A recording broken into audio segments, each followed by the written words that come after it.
sa kabila nitong kapalpakan na nangyari. Sir, Nabigyan pa kayo ng English, kumbaga, ang kakapal naman po ng mukha nyo dyan. Sorry ha. Ang kakapal ng mukha nyo. Sir, you're hearing me, but you're not listening to me. Tinutumbok ko po dito yung anomalya. Kasi po, di ba, pag nag-surrender yung isang MILF, na-decommission na siya, o anong patunay na siya ay member ng MILF? Ang isang patunay dyan yung baril para mabigyan siya ng cash assistance na 100,000 pesos. But I definitely take offense, Senator, that you are already telling us that there is a corruption. I believe that is not a correct accusation to us. Well, sir, I'm sorry. I'll stand by what I said. Meron pong corruption dito. Masaktan ka na, masaktan ka, I don't care. I'm talking on behalf of the taong bayan. Do not tell us that we are corrupt. I'm not saying you are corrupt. What I'm saying here is, meron pong mga tao dyan sa loob ng inyong organization. I'm not saying you are corrupt. I'm saying there are people there that are not doing their job, or maybe they're involved in corruption. Because if they're not involved, common sense lang po ito, Secretary Galvez. Pag nagsabi ka ikaw ay combatant, di ba combatant meaning, meron kang baril. So kung meron kang baril, isusurrender mo yung kapalit ng 100,000. Kasi we're talking of hundreds of thousands, may mga allegation pa nga, hindi nga natanggap daw yung pera. Your Honor, we are there. We are validating all. Then prove to us na walang korupsyon. Then sabihin nyo sa amin bakit ganito kalaking discrepancy. Pag napaliwanag mo ng maayos, then babawiin kung sinabi ko rito. Your Honor, mag-apologize pa ako sa iyo. Pero unless hindi mo maipaliwanag, then I'll stand by what I said, may corruption.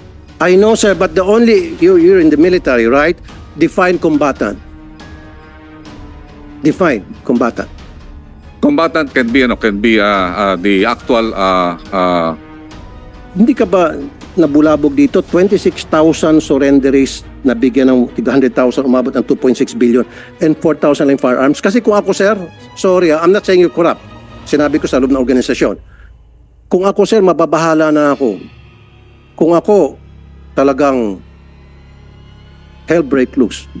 Secretary Judge. Sorry, sir. Sorry.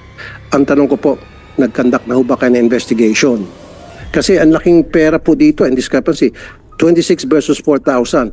We're talking about the hundreds of millions na dito siguro. Sir, we investigate. Dapat kayo po sa military para kayo po nagbe-bet to make sure na ito'y talagang surrendery. Di ba?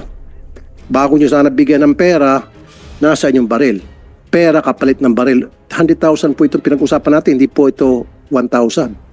This is not the end of the... Hindi, sir, ganun dapat talaga, di ba? Dapat nag-match. Ba't ka magsusurrender kung wala ka namang baril? Eh kung magawa-gawa lang ng istorya na ako ay MILF.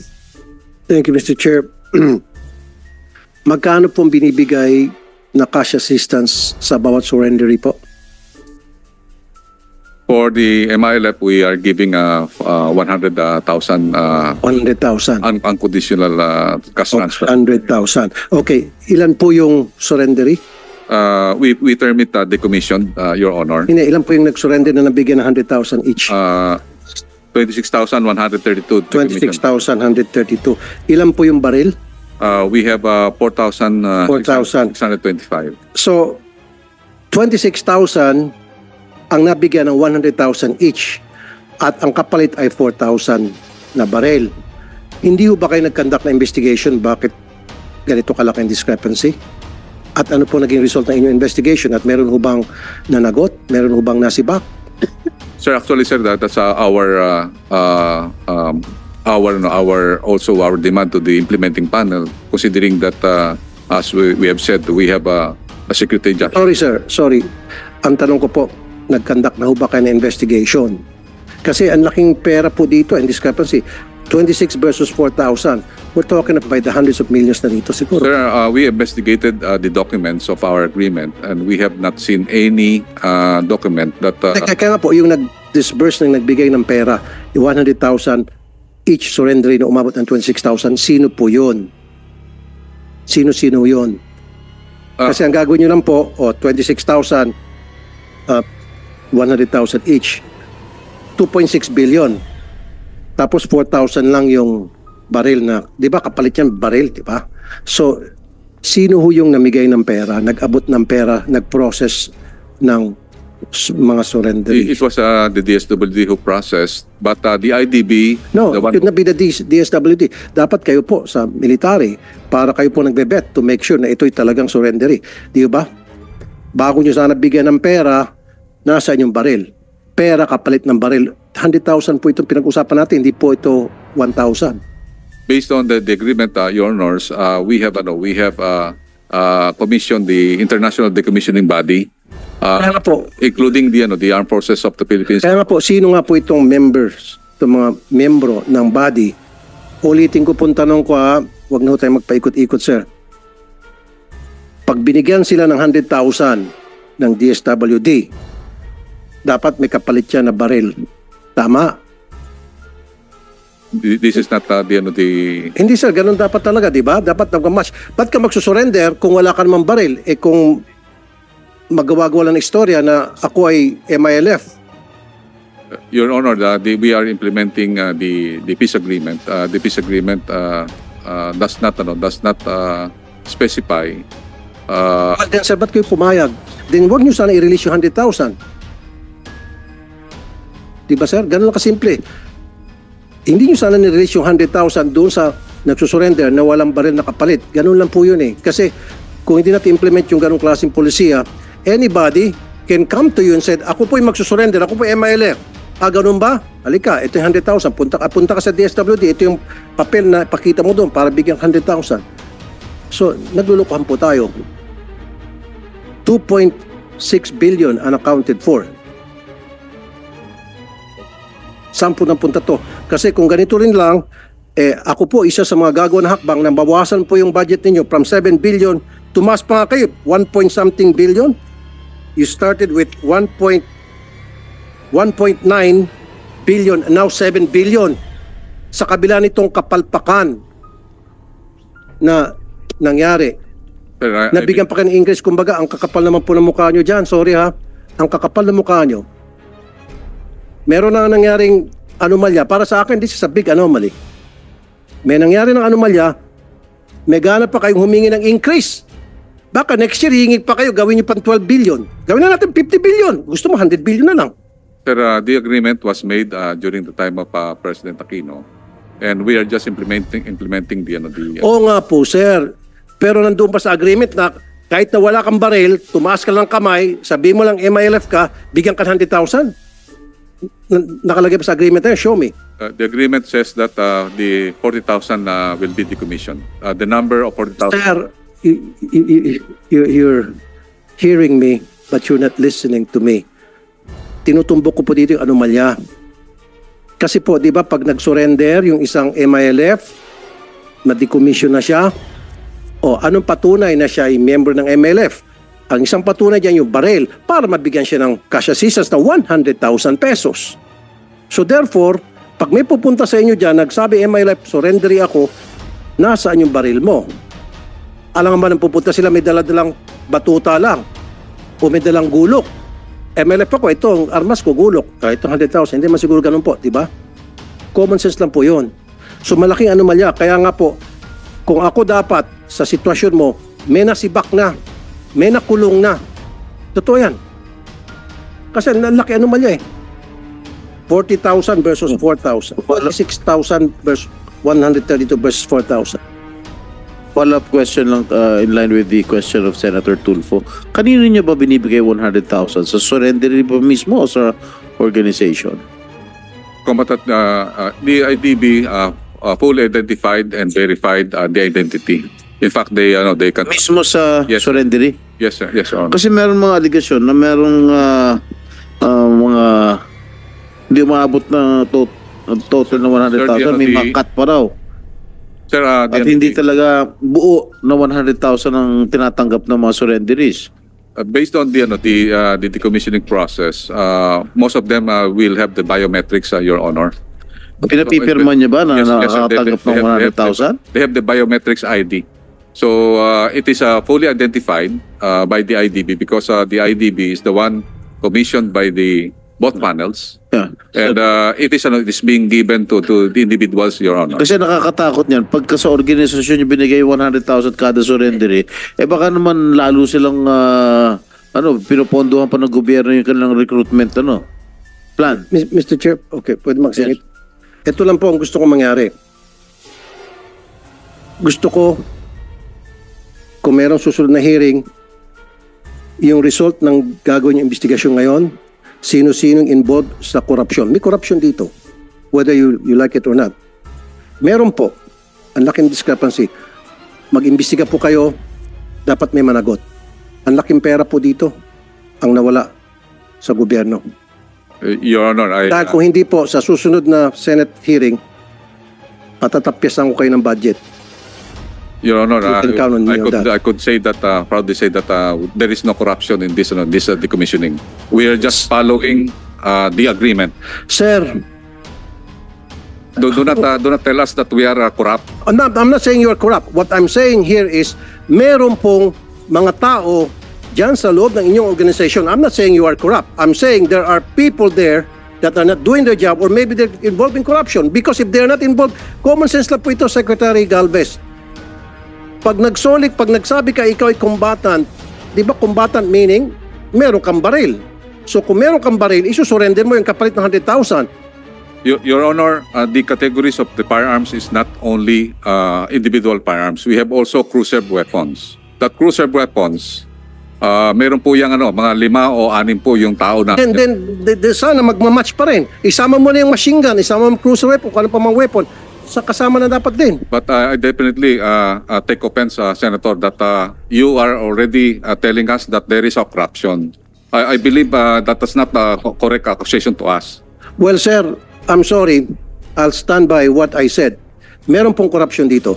Masaktan ka na, masaktan ka, I don't care. I'm talking on behalf of the taong bayan. Kasi nga, sir, very clear ng discrepancy dahil kung hindi po, kung hindi po talaga, kung wala po talagang korupsyon dito, sana nagmamatch tong numbers. Hindi po nagmamatch eh. At saka isa pa, dapat nag-imbestiga na kayo dati pa. Pinaliwanag nyo sa amin yung discrepancy. Ano nangyari? Yun lang po yun eh. Your Honors, Kasi we're talking of hundreds of thousands, may mga allegation pa nga, hindi nga natanggap daw yung pera. Your Honor, we are there. We are validating all the... Then prove to us na walang korupsyon. Then sabihin nyo sa amin bakit ganito kalaking discrepancy. Pag napaliwanag mo ng maayos, then babawiin kong sinabi ko rito. Your Honor, Mag-apologize pa ako sa iyo. Pero unless hindi mo ba ipaliwanag, then I'll stand by what I said, may corruption. Your Honor, the commissioning body is an international body that really facilitated the decommissioning. International bodies facilitating, pero sino nag-release ng pera? Tayo, Pilipino. DSWD nag-release ng Yes, pera. but, through to the recommendation of the body, kung ano may body yung sinasabi nyo. Actually, the body will not say that the individual is already validated. Considering that international body is those are experts from. I know, sir, but the only you're in the military, right? Define combatant. Define combatant. Combatant can be the actual Yes. individuals. Yes. Holding the firearms. Holding firearms. So ibig sabihin meron siyang firearms. Yes. So your definition galing sa iyo, your definition of combatant is someone holding a firearm. Yes. So where is that firearm Sir, ng combatant na sumurrender na binigyan 100,000? Dapat magmamatch yan. Galing na mismo sa iyo, combatant is the one holding the firearm. You have, Where are the firearms? sir, ito nga natin sa ano. Last na sir, ano? Tsaka isa pa sir, hindi ka ba nabulabog dito? 26,000 surrenderies na bigyan ng 100,000, umabot ng 2.6 billion and 4,000 lang firearms. Kasi kung ako sir, sorry, I'm not saying you're corrupt. Sinabi ko sa loob ng organisasyon. Kung ako sir, mababahala na ako. Kung ako talagang hell break loose. Sir, I have said earlier that the decommissioning of combatants have many process, including the decommissioning plus the SLW and also the DPAGs.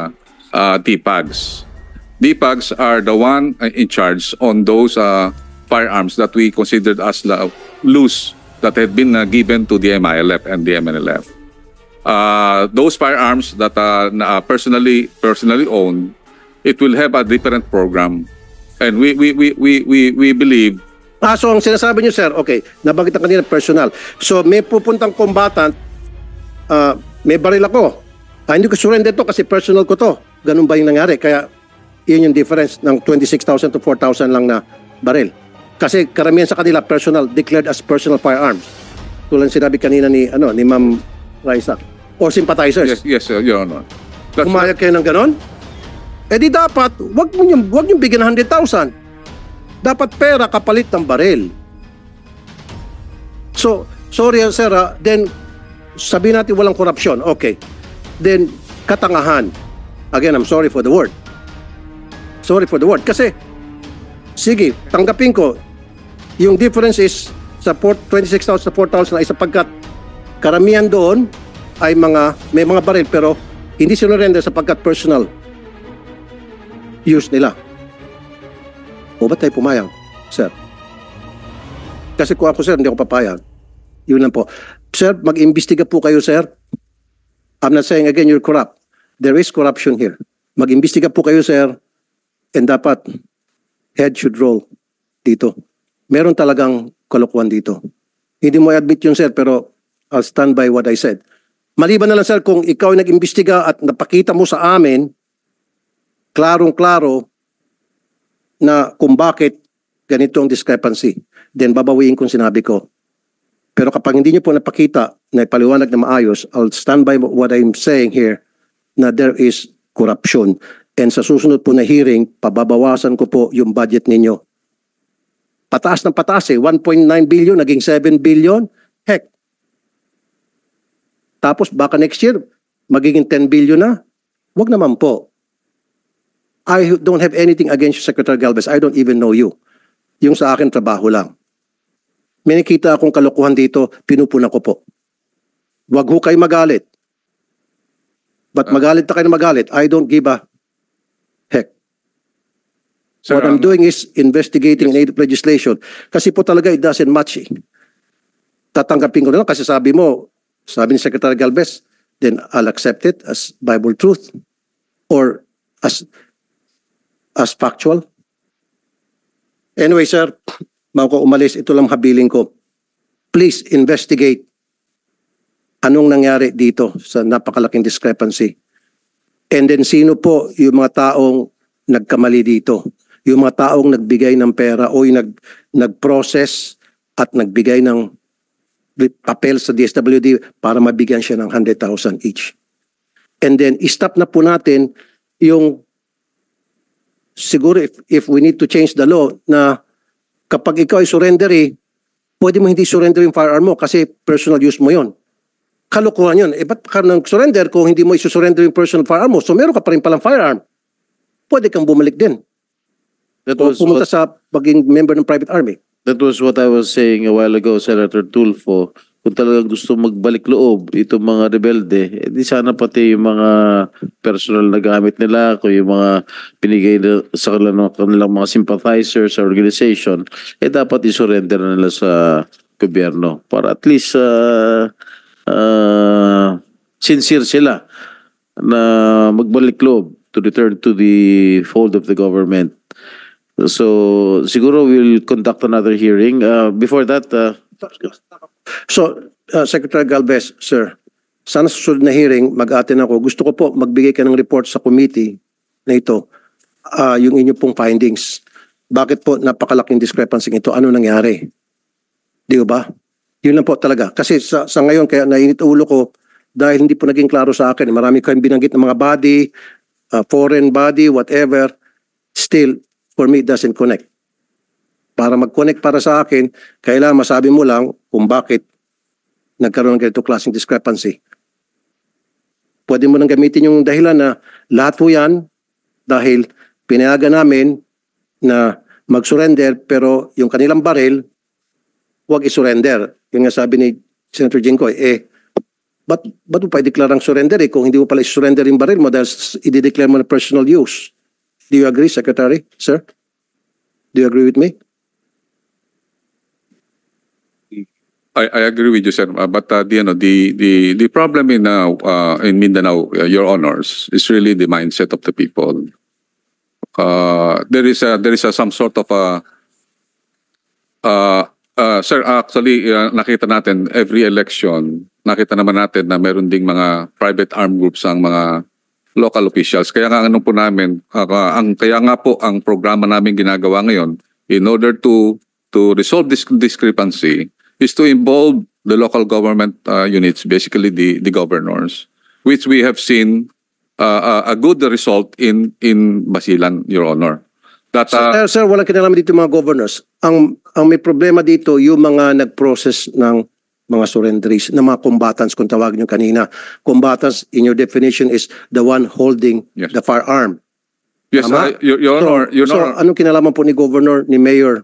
Sir, ito po nga natin sa combatant sa MILF as an organization.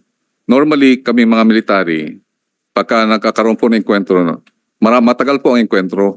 Pero yung isang baril, kunyari, mayroong tumumba, mayroong pumupulot na unarmed. So yung combatant doesn't mean na mayroon siyang baril. Kasi ang ano po natin, ang configuration, sir ito yun, no? Teka muna. So, pupunta sa gera yung combatant na walang baril. Pag meron tinamaan dyan na sundalo o kasama niya, akin na, ako naman. Ganon? Yes, sir. Ano, Yes, sir. pelikula? Actually, sir, I yun, don't think so. Sir, actually, sir, yan ang tinatawag naming pintakasi. We call it, sir, yung sa...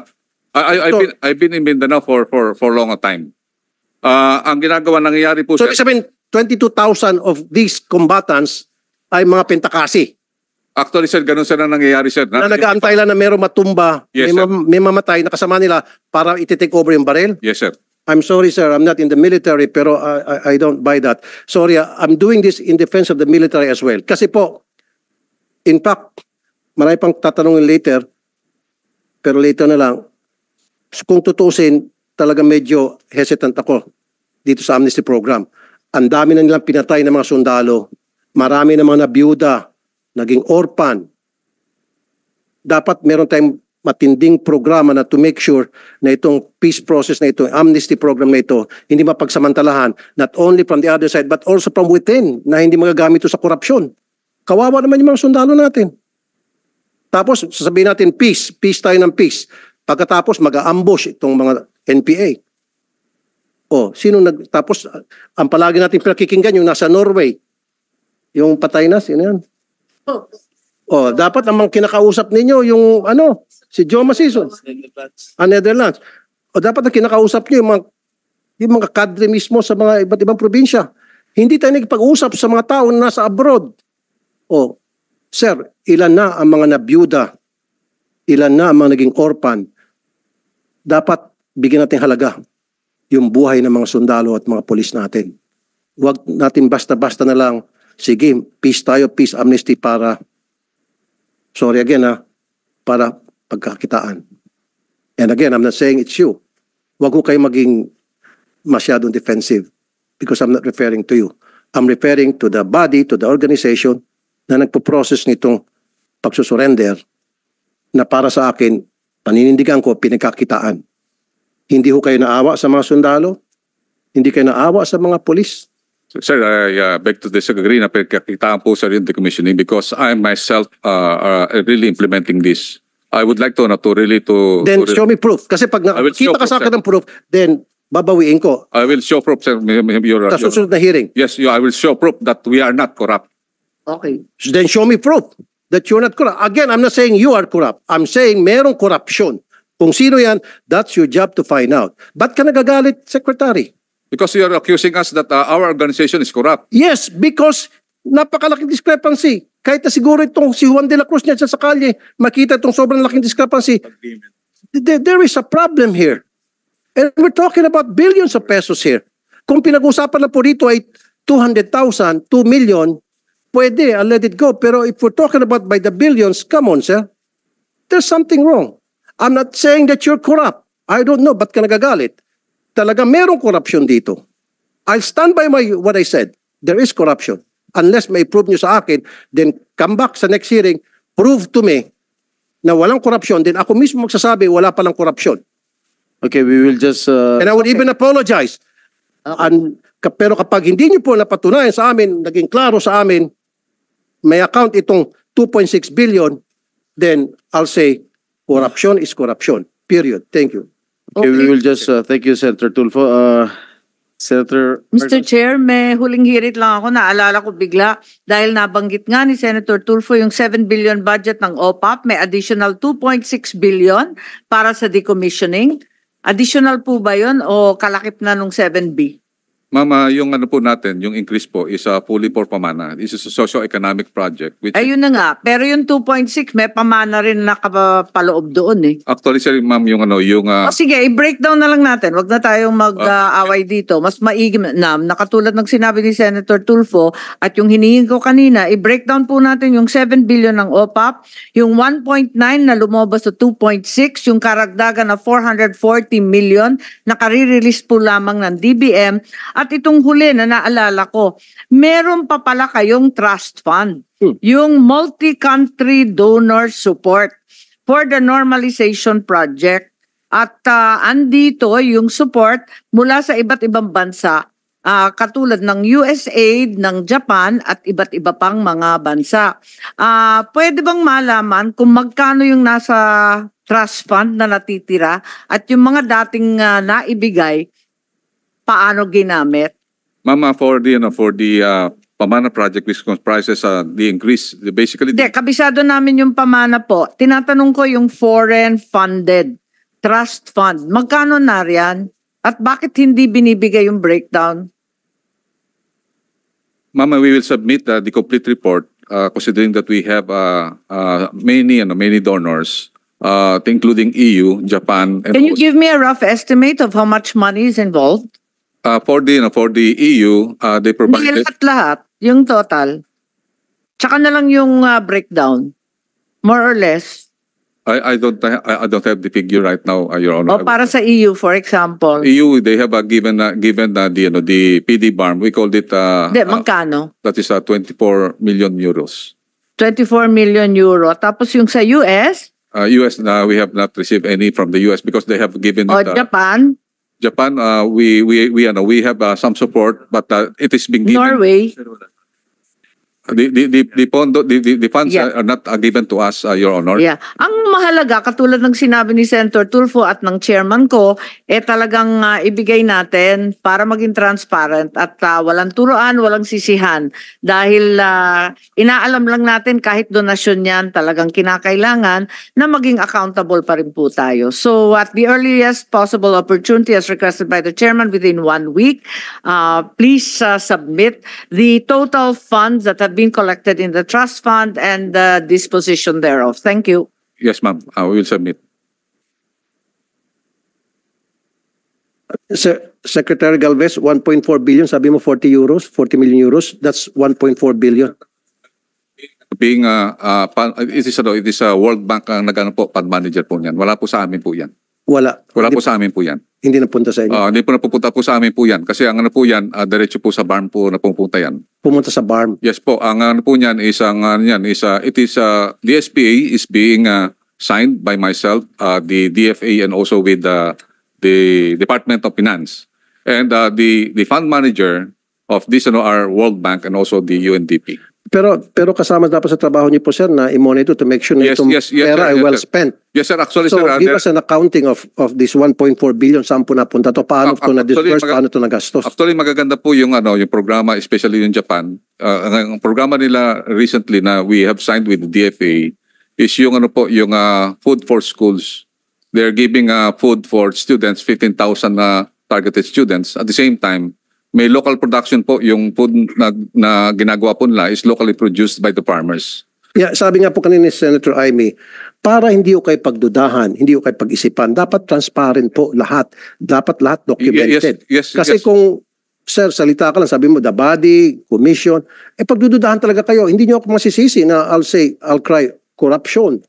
Because wala kayong mga dokumento, wala kayong mga ebidensya. So tulad nito, 1.4 billion, okay, sabi mo, pumunta sa BARM. Pero dapat, since dumaan sa inyo o hindi dumaan sa kamay nyo, kasama sa trabaho nyo, i-monitor to make sure itong 1.4 billion were well spent money, hindi po napunta rin sa corruption on the other side. Yeah. Di ba, sir?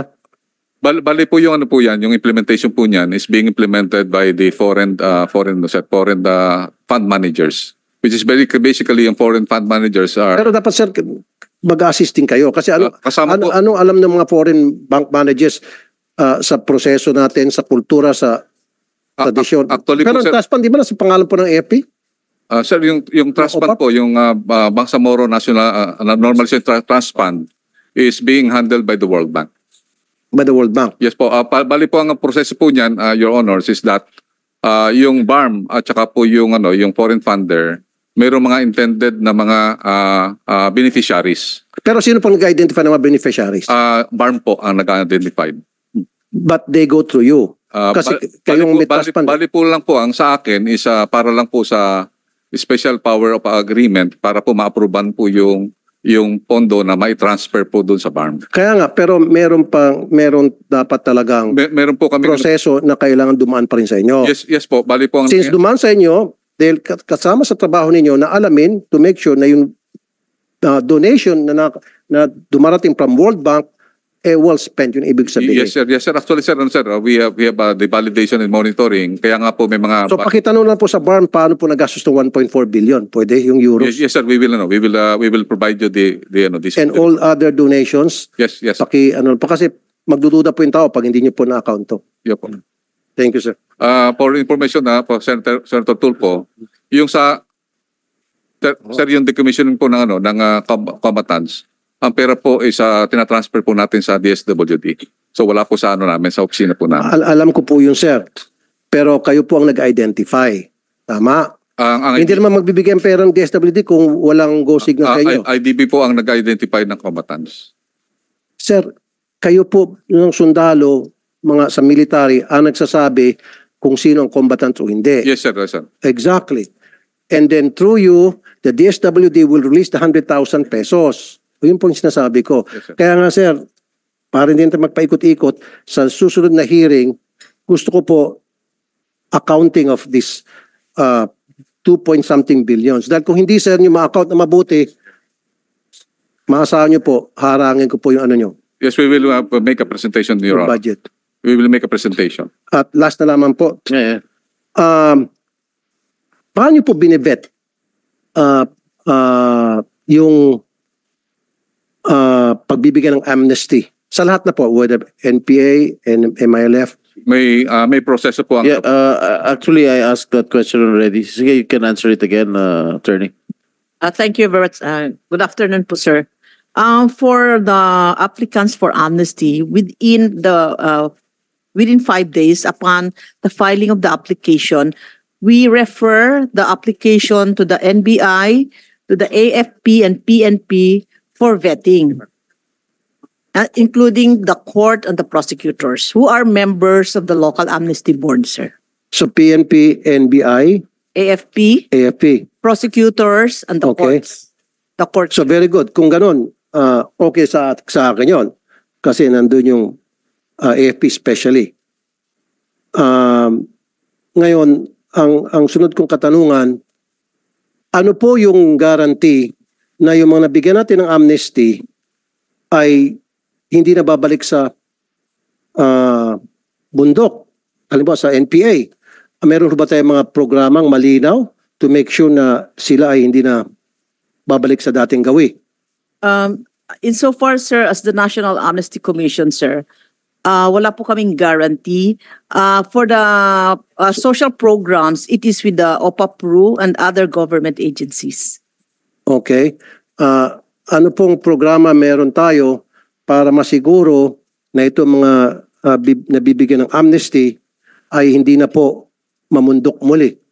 Meron po tayong na-establish na transformation roadmap for the combatants, families, and their communities po, Your Honors. It has been approved by the Security and Justice and Peace Cluster.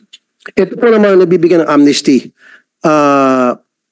Lahat po ba? Kahit na siya ay ng rape, siya ay nagnakaw ng kalabaw, nanloob ng mga bahay para may pagkain yung kanyang grupo, kasama to sa nabibigyan ng amnesty? Mayroon pong qualification, Your Honors, na yung mga crimes against chastity and also humanity, hindi po kasama po ito.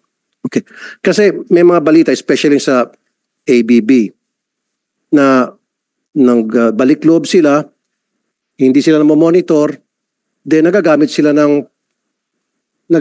kuminsan ng mga politiko, gun for hire. Nagagamit sila ng mga grupo sa assassination. Uh, Do we have a monitoring mechanism? We have a very strong monitoring committee. We have the Joint Enforcement and Monitoring Committee. In fact, Your Honors, nandito po si Kaingka. Siya po ang head ng ABB na assure that wala pong ganun na nangyayari na bumabalik po sa ano. Oh, okay, Ma'am Maria.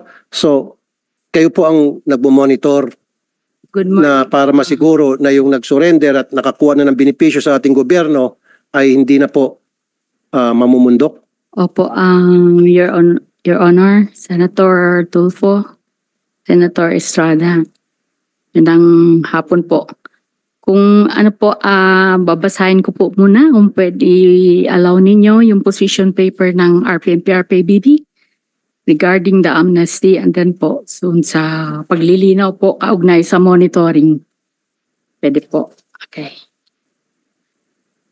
Ako po ay pumasok sa CPP-NPA nung ako ay 17 years old po. Drop out ng college, panahon ng first quarter storm po.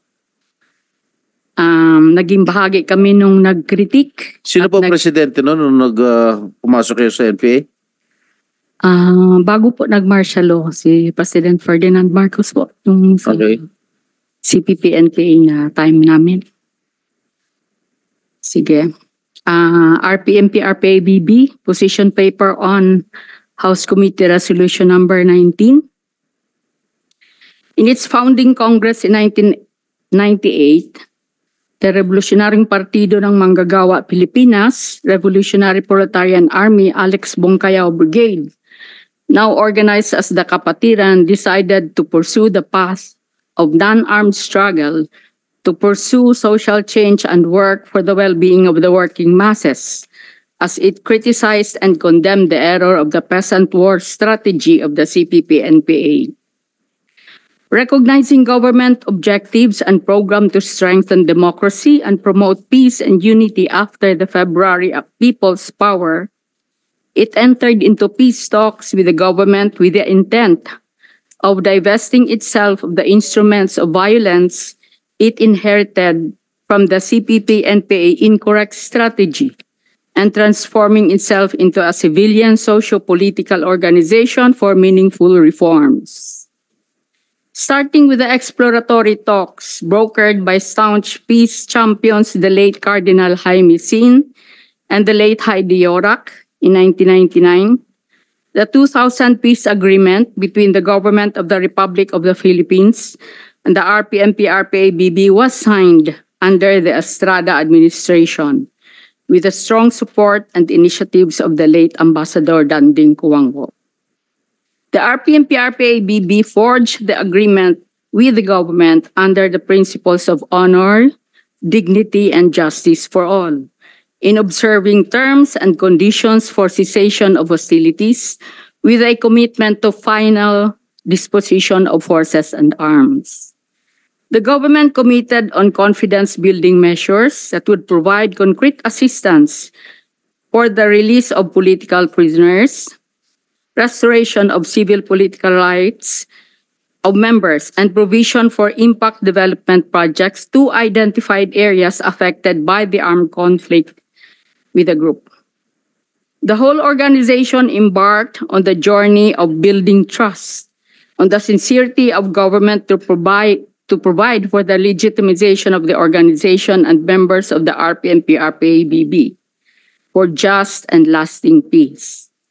In 2019, the peace program of the Duterte administration ushered in the signing of the clarificatory implementing document to the 2000 peace agreement between the government of the Republic of the Philippines and the RPMP-RPABB Tabara Paduano Group.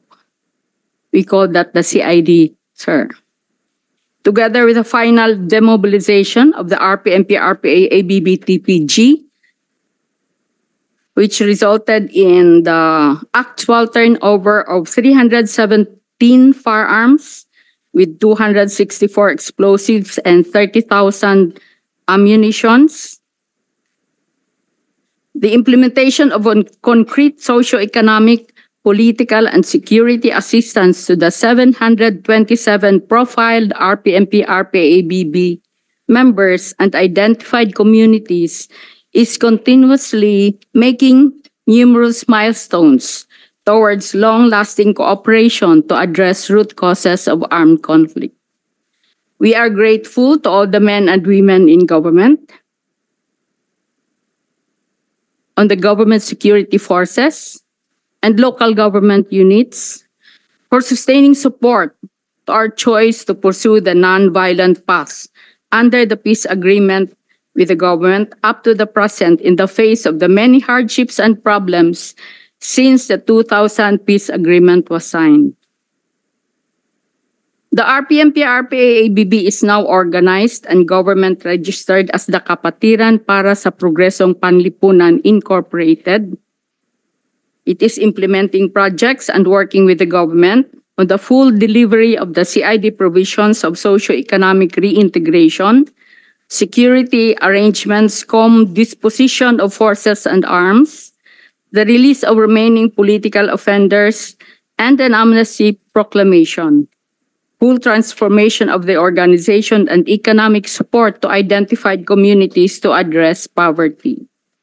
We are now asking for the concurrence of Senate on President Ferdinand Bongbong Marcos Jr.'s amnesty proclamation for the final delivery of government commitment to release remaining political offenders and resolution of cases to ensure the restoration of civil and political rights.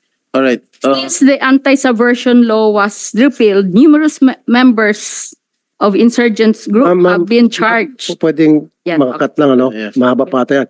May tanong lang po ako kasi sabi nyo, building trust and sincerity of the government. Yes. Pakipaliwanag lang po, ma'am. Meron tayong peace process, nag-declare ng ceasefire, nang-ambush pa rin po yung mga NPA. Hindi na- Ina-ambush pa rin po yung mga police at military. Marami pong ganun mga insidente, ma'am. Kami po, Nakabalita po yan na kami po, patuloy pa rin po pang-ambush samantalang nasa ceasefire tayo. yes po, Senator, kami po, nag-split po kami sa CPP-NPA. Kaya ang pangalan ng grupo namin ay RPMP-RPABB. Yan, ma'am, Since the papakipaliwanag lang. 2000 peace agreement, may cessation of hostilities, wala na pong nangyaring Okay. military encounters or away between us Ma'am, and the pakipaliwanag lang. government. Bakit po nasa diary po ito? Opo. Nasa news na sabi ko nga, ceasefire, maybe it's not your group. Ano pong reason bakit hindi po sumusunod sa usapan yung NPA? Maybe it's not your group, CPP-NPA. CPP-NPA. As Na marami pong inaambos na sundalo, police, syempre yung mga sundalo, kampante, magpatrolya doon o gumawa ng trabaho nila, yung mga police, dahil ceasefire, tapos ambusin. Bakit po nangyari yon? Again, it might not be your group, pero why? What is the reason behind? Bakit? Kami po, Nangyari yun. Honorable Senator, tingin namin hanggat hindi binibitiwan ng CPP-NPA ang panindigan nila ng overthrow of the government at hindi sila pumasok sa agreement ng cessation of hostilities, talagang tuloy-tuloy po yung Hindi, ang sinasabi military kasi, offensives na ginagawa nila. So it means hindi sila seryoso. Teka muna, ma'am, sorry po ma'am. Opo. Di ba may ceasefire na tayo? Kasi Sa grupo namin, sir. ongoing. Maybe it's not your group, maybe the other group o kung samang grupo. Pag may ceasefire, respetuhin natin yung ceasefire. Ang nangyari po kasi, kadalasan talaga na nang-ambush pa rin ng mga police, nang-ambush ng military, and then ginagamit yung ceasefire para palakasin yung kanilang puwersa. Yes, Diba? Opo. So Para bang wala silang sinseridad noon, Senator. sila ang walang, Wala po. wag yung gobyerno. Yung gobyerno is sincere. Sinasabi po namin Thank yun. you. Wala silang sinseridad. Yung kabila. Opo. Okay. Gusto ko lang po. Ayoko kasing sabihin nyo hindi sincere yung gobyerno. Ang gobyerno po sincere from the get-go, from the very start. Kaya napatunayan po namin sa Salamat bahagi po. namin. Salamat po, ma'am. Salamat din po.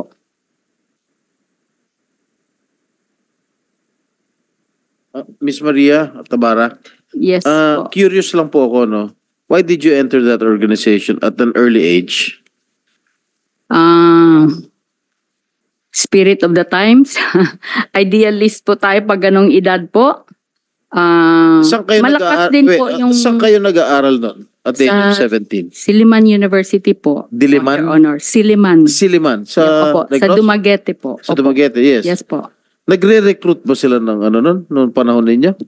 Marami estudyante? kami po. Marami. Parang ala UP po. First quarters to. Marami po kaming mga aktivista noon. Tapos Alright. nung mag-martial law, nag-full-time, nag-drop out ang marami. So, what prompted you to join that organization, yung CPP-NPA? Sa akin po, Didn't you believe in the government before? nakikita You po sa wanted, you wanted to overthrow the government by Sa- joining the CPP-NPA? nakikita po naman sa palibot yung poverty, social injustice. Ang tatay ko po ay huwes noon, retired judge. Oh, At marami akong naririnig na istorya tungkol sa injustice. hindi ba kayo pinigilan ng Pinigilan tatay po, niyo, judge? lumayas po ako. Okay. Pinigilan po. So, So how long did you last in that organization? Namundok ba kayo? opo. How long did you stay in that organization? Hanggang sang noong nahuli ako noong 1986, I was arrested in 1972.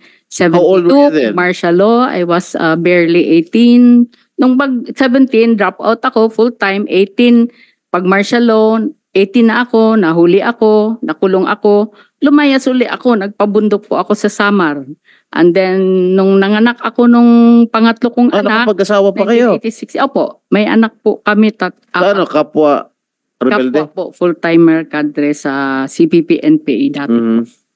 Hindi kayo hinanap ng magulang ninyo at tender age, at a young age? Ayaw po nila. Hinanap po kami. Lahat yata ng mga magulang ng mga nag-full-time sa bundok noon talagang ang mga magulang. Alright. Ayaw. Now, next question. What prompted you to return to the fold of the government? Sa peace process po, malaking bagay sa amin ang nangyaring February uprising. Noong pong panahon ng February uprising, nasa bundok po kami noon nakikinig sa radyo.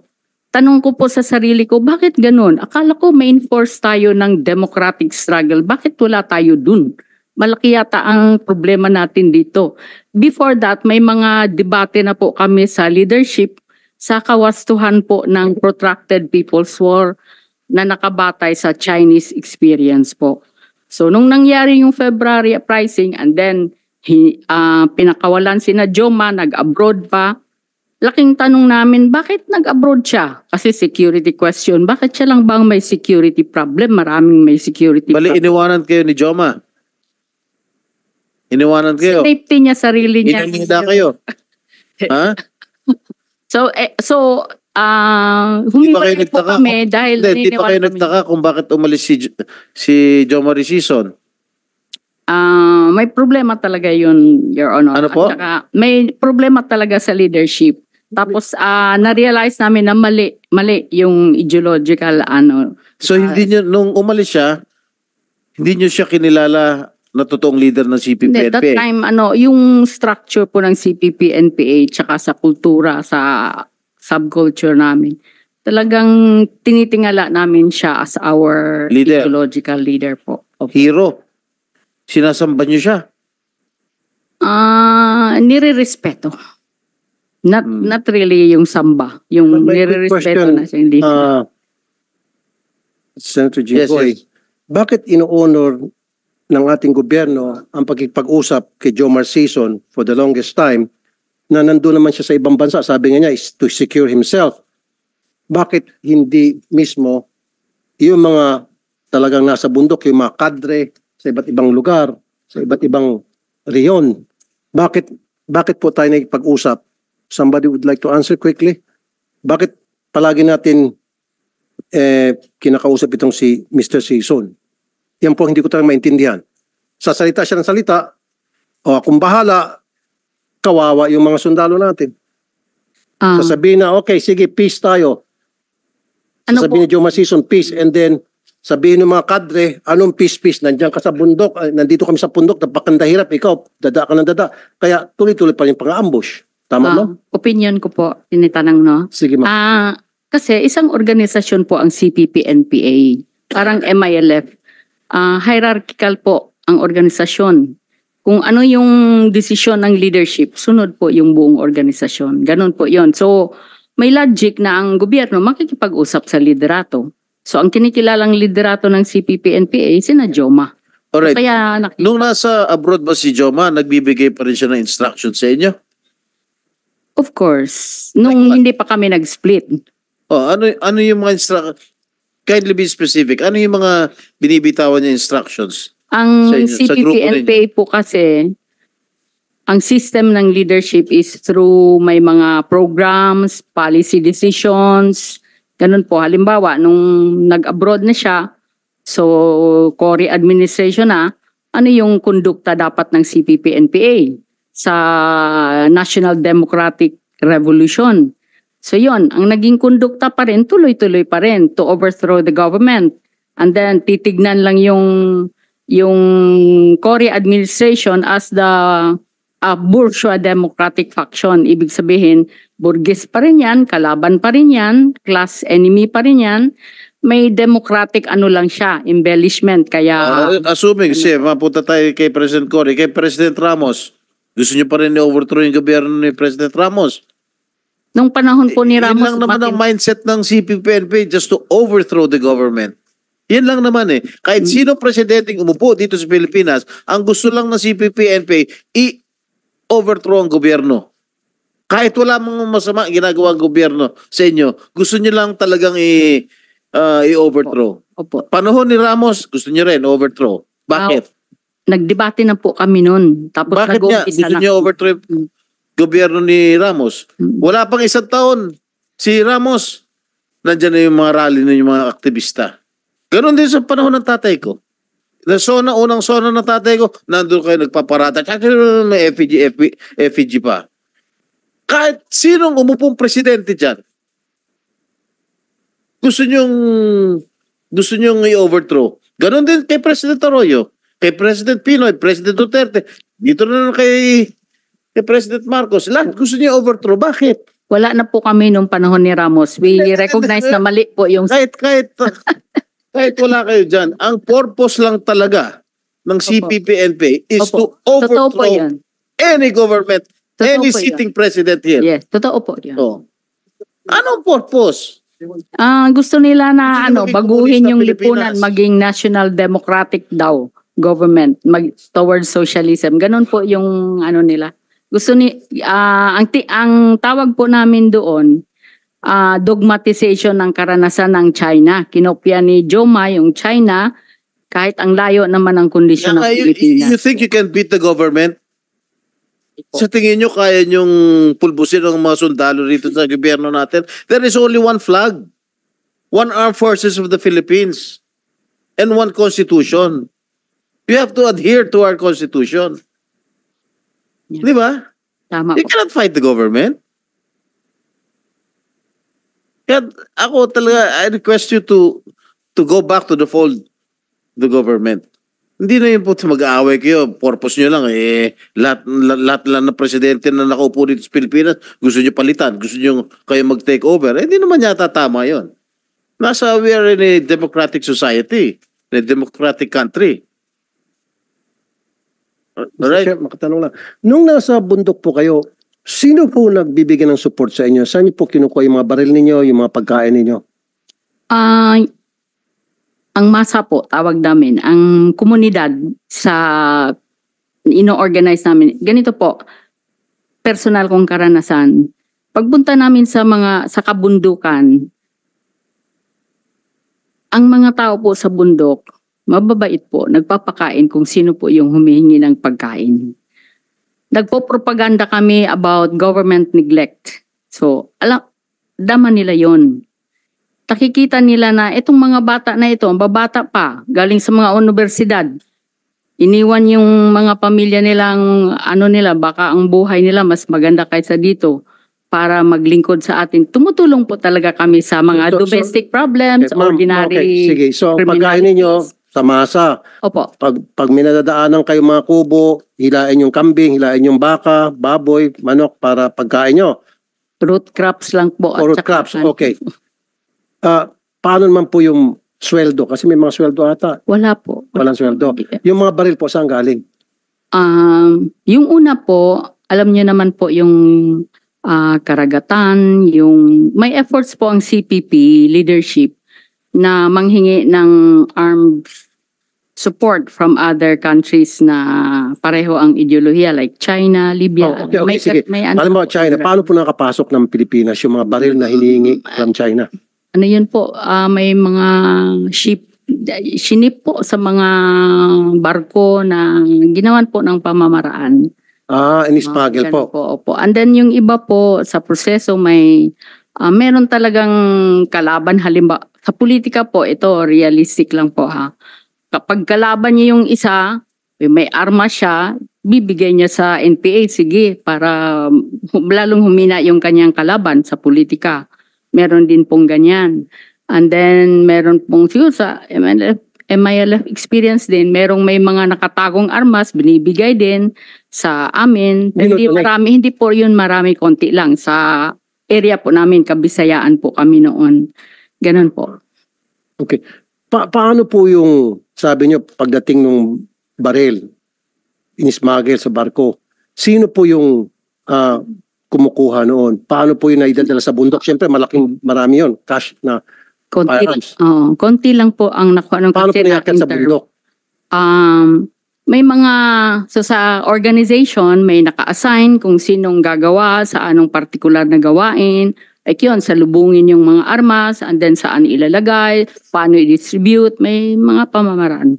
Sa illegal, sekreto, gumagawa ng mga paraan po. Nabanggit po kanina na meron din mga taga-local government o yung mga politiko na nagbibigay ng armas sa NPA para kalabanin yung enemy nila. Opo. Hanggang ngayon po ba nangyari pa rin yan sa inyong palagay?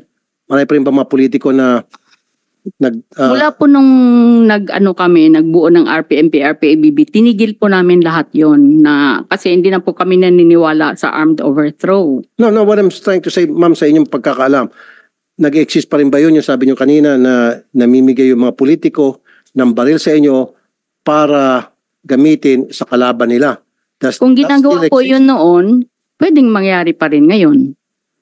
Pwede pong nangyayari pa rin yan. Sa tingin niyo po ba ito monitored ng ating PNP or AFP? Alam ba ito sa inyo pong palagay? Alam ba ito ng PNP at saka AFP pero they can't do anything or they're not doing anything? Siguro po ang tingin ko lang baka may mga info silang natatanggap pero of course hindi nila makikita yung actual kasi yung mga magbibigay alam nila na illegal yon or bawal yon or makukulong sila dahil dyan. So patago talaga yung gagawin yan. Okay, let's help the military and the PNP. So ano po yung mga indication o red flag na itong politiko ay kakampi na pala ito ng NPA o namimigay ito ng pera at armas sa NPA o sympathize ito ng NPA para gamitin against the enemy? Indication po? Ano po mga indikasyon para nandito yung mga militante na nakikinig at PNP? Mahirap po yung indication pero ang malinaw pagka ang NPA ay malakas sa isang lugar, lalo na napapanalo yung mga sympathetic sa kanila, siguradong may nagbibigay dyan ng mga opposition or politicians para manalo sila, i-protect sila ng hindi sila i-target ng NPA. Kasi ginagawa po namin yun noon. Meron pa yung tinatawag na right of passage pag sa eleksyon para makadaan yung isang politiko makampanya, kailangan magbigay sa NPA. Ay, SOP nila po yun. Fundraising yun. Fundraising po yun. Fundraising po yun. Okay. Yung pong hihinga ng pera, fundraising, yung isa pong kumpanya at kapag hindi nagbigay, pasasabugin yung kumpanya, susunugin. Yung po ba? Opo. Nangyayari po. Nangyayari yun. Yan po. Bakit? O kaya yung kabilang o i-ambush siya o yung kabila ang susuportahan nila para matalo siya. Imbis na ho kayong yung manira ng property ng mga negosyante, ba't di lang kayo humingi kay Jomar Sison para siyang gagawa ng remedyo at padala yung pera sa inyo? Pakiulit po. Sorry, mahina lang po. Medyo. Okay. Sabi ko, ma'am, imbis na kayo po ay magte-terrorize ng mga negosyante, marami tayong alam yan, inamin nyo po, na kapag hindi nagbigay, susunugin nyo yung truck, diba? Susunugin niyo yung kumpanya, struktura. Bakit hindi lang kayo humingi kay Jomar Sison? Sabi ko, sa kanya na kayo humingi, wag na kayo humingi sa mga negosyante. Kawawa na yung mga negosyante, nagninegosyo. Si Joma nga yung nag-uutos na mag-fundraising at mag-centralize kami sa kanya. Nagpapadala po yung mga... Nagpapadala kayo sa kanya? Yes po. Nagpapadala kayo ng pera kay Joma. Yung mga local nagpapadala po yan sa Central Committee. Pag sinabi ba ni Joma na fundraising, ibig sabihin mangungulekta kayo ng mga itinatawag na revolutionary tax. Yes po. Ha? Yes po. Sa mga negosyante. Yes po. Sa mga politiko. Tawag po niyan revolutionary taxes. Opo. Yung sa mga politiko. Solicitation po yun. Pag hindi nakapagbigay politiko, ano gagawin nyo? Papatayin ninyo. Oo, indirect. Pwedeng hanggang sa mamatay kung hindi talaga. Kung matindi ang kasalanan. Usually po, And then, yung okay. eliminate. Not to mention any names, right? Meron na ba kayong politiko na hindi nakapagbigay sa solicitation letter ninyo na pinatay ninyo? Sa amin, sa kabisa. Pero nangyayari po yun. So meron na kayong... Meron po. Alright. Kanina po ibinibintang yon sa... Inaako nyo naman, di ba? Minsan inaako nyo ninyo, di ba? Ang pagpatay. Hindi publicly. Pwede. Pag ginagawan lang ng parang excuse, may kaso kasi siya, corrupt siya, or etc. Ganun. Ayun. Pero ang katotohanan, hindi lang siya nakapagbigay ng... Opo, kasi kahit ano? corrupt, pag nagbigay, hindi ginagalaw po. Parang kabayaran ng kanyang corruption. Ganun po yung ano. Okay lang, kahit nasa kusakong pera Sa prinsipyo basta't po. bigay, okay lang. O Hindi parang papatay. kabayaran, para Akala ko ba ma'am, sabi niyo kanina, blood money. you are for social injustice, against social injustice. Opo. Hindi ba Totoo injustice po yun. yung pagnanakaw ng pera sa gobyerno, pagiging corrupt na isang politiko? So sabi niyo, kahit na alam niyo, pag galing Yes, sir. sa nakaw, yung pera ibinibigay sa inyo ng politiko, tatanggapin niyo. Sa prinsipyo po niyan, okay lang kasi nagbayad siya sa kasalanan niya eh. Okay. Okay. Sa simbahan po, meron bang nagdo-donate ba sa inyong simbahan? Katoliko? Alin po? Yung simbahang katoliko ho ba nagdo-donate ng pera sa CPP-NPA? Hindi po. Mas sila kasi yung humihingi po sa mga tao, di po ba? Pero may supportive talaga na church people dahil sa paniniwala nila na sincero yung rebelde para So, gaano labanan yung social injustice. So ito Ganun. po ay mga pari o aabot to hanggang May cardinal? pare, may madre, Meron bishop? supportive lang. Supportive. Hindi Cardinal meron? wala akong Wala. hanggang bishop lang Hanggang po bishop ang lang. alam Marami ko sila. noon. Gaano karami po? Hindi, konti lang po kasi ang mga bishop eh. Okay. Yeah. Right? Okay, and the last question. Kasi very enlightening and very amazing yung mga kwento ninyo, Mr. War. Kanina sinabi nyo si Joma, nung umupo si President Cory, sinabi nyo kalaban yan dahil burgis. Tama ba yun? Pagkarinig ko? Bourgeois, Burgess. Bourgeois. Burgess. Ha? Kasi ang kalaban ng sa Bakit hindi Marxist theory. Bakit hindi nyo muna binigyan ng tsansa na mag-perform si President Cory? Baka sakaling gusto magkasundo kayo. Ang agenda po kasi ng CPP-NPA, overthrow. Gusto nila, sila ang pumusisyon Alright. sa gobyerno. Sinabi nyo bourgeois, yung gobyerno ni Cory. Yung gobyerno ni Ramos. Ano tag nyo? Nung panahon po na yon, na kami nag-exploratory talks na po kami. Hindi, Pero sa bakit- kanila, tuloy-tuloy yung kanilang ganong analysis na Basta lahat ng bourgeois nakupo. rule. Basta lahat ng nakupo. Overthrow. Gusto nyo overthrow. Tapos recently, parang Di short ba yung, of di ba yung overthrow. bourgeois is middle class? Hindi po, Burgess, Bourgeois is middle Elite. class. Hindi po. Burgess. Elite. Class enemy yan ng proletariat. Yung Communist Party of the Philippines kasi, ang pinaninindigan, proletarian interest. So, class struggle between the proletariat and the bourgeoisie. So, yung bourgeoisie, class enemy po talaga yon. Kalaban talaga yon yung Burgess. Alright. Your Honor, pwede pong magdagdag ako ng point lang doon sa... Hindi ka ba nagugutom, Miss Tabara? Last lang po, last importante po. Kasi baka mamaya mapunta sa amin. Kasi kanina po dun sa MILF, ang naibigay po naming armas sa gobyerno is only 317 plus. Nagpalaki lang yung ammunitions tsaka explosives. Pero ang binigyan po ng suporta ng gobyerno through the OPA Pro po ay 727 members. Kami po, nung pumasok kami sa peace agreement, hindi lang po combatants, kundi lahat ng members ng organization na naniniwala sa bayolenteng paraan para sa pagbabago ay kinumbinsi namin na buo na bumalik sa paggalang sa pamamaraan ng demokrasya at ng gobyerno.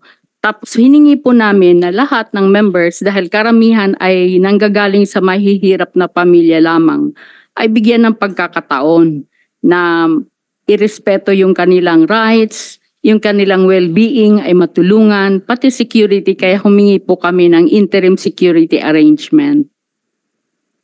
So, ganun po. Ma'am, ang definition ng bourgeois sa Webster Dictionary is middle class. Sa ano po, sa Marxista na concept, teorya ng class struggle, Kapitalista. capitalist class versus the bourgeois class. Kaya hindi Pero mali pwedeng... po yung definition niya kasi kung ang kapitalista, mga elite yun. Yun yung mga Yun yung nangangapital. burges, yun yung burgesya. Another term for the capitalist, yung bourgeois class. Okay. Pero alam niyo po, pag tingnan niyo po yung Webster Dictionary, bourgeois Opo, means opo, middle hindi po class. middle Ang class. nangangapital po, hindi pa, yung mga middle class, halos lahat tayo dito siguro sa loob, is middle class. Yes, Ang sir. nangangapital, yun po yung mga elite. Yun po yung may mga pera. Yung just kung ilang porsyento lang ng ating society, yun po yung elite. Yung middle class po, yan po yung alanganin na kapitalista, alanganin na proletariat. Yung professional, Yung proletariat, yun yung masa. po, Yung proletariat, yun po yung masa. masa. Opo. Bourgeois, yun po yung middle class.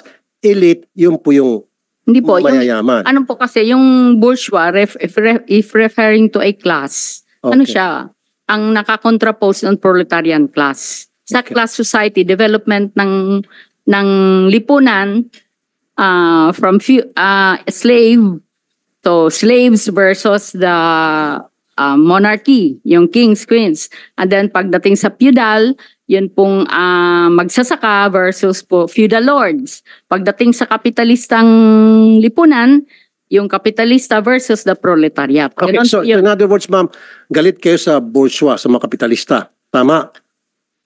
Hindi galit. Enemy, referred sila as the enemies. Enemies. Pero tumatanggap kayo ng pera galing sa mga bourgeois. Pag nagbigay, alam mo, yung politiko na bourgeois, maraming pera, tatanggapin nyo. Okay lang. Matindi po yung yung Marxist or Leninist principle dyan. In matters of principle, no compromise. In matters of tactics, we can be very flexible. Okay. Ganon po yun. Kaya, akala ko ba, ma'am, akala ko pag politiko, sabi mo, mayamang politiko, kahit na corrupt siya, namimigay ng pera sa inyo, tatanggapin nyo kasi yung kabayaran ng kasalanan niya. So kung yung mga bourgeois na sinasabi nyo, namigay sa inyo, bayad ng kasalanan nila. Burado na yung kasalanan nila sa inyo. Yeah. O yun. Ganun yun. And ano naman din kasi sir yung Yes, ma'am. referring to the bourgeois class as an enemy, Opo. nilinaw din ng Marxism na it does not mean that each and every member of the bourgeois class is an enemy. We are referring to a class. So, pagka individual members of the bourgeois class, pwedeng iba-iba ang pakikitungo po. Okay, thank you. First of all, lastly, I would like to thank our resource persons present here today for coming over, especially those representatives from the MILF and MNLF who flew in from Mindanao just to attend today's public hearing. Thank you for personally attending our hearing. Attorney Jafar and Attorney Madidi. And I'd like to remind our guests, resource persons, to please submit their respective position papers before this committee at as soon as possible time, as well as the documents requested by Senators Marcos and Tulfo. And as much as I would like to schedule our next hearing on next week on February 14, I think all of you might have a date on that day for afternoon delight. Siguro I'll just schedule the next committee hearing on February 20. All right?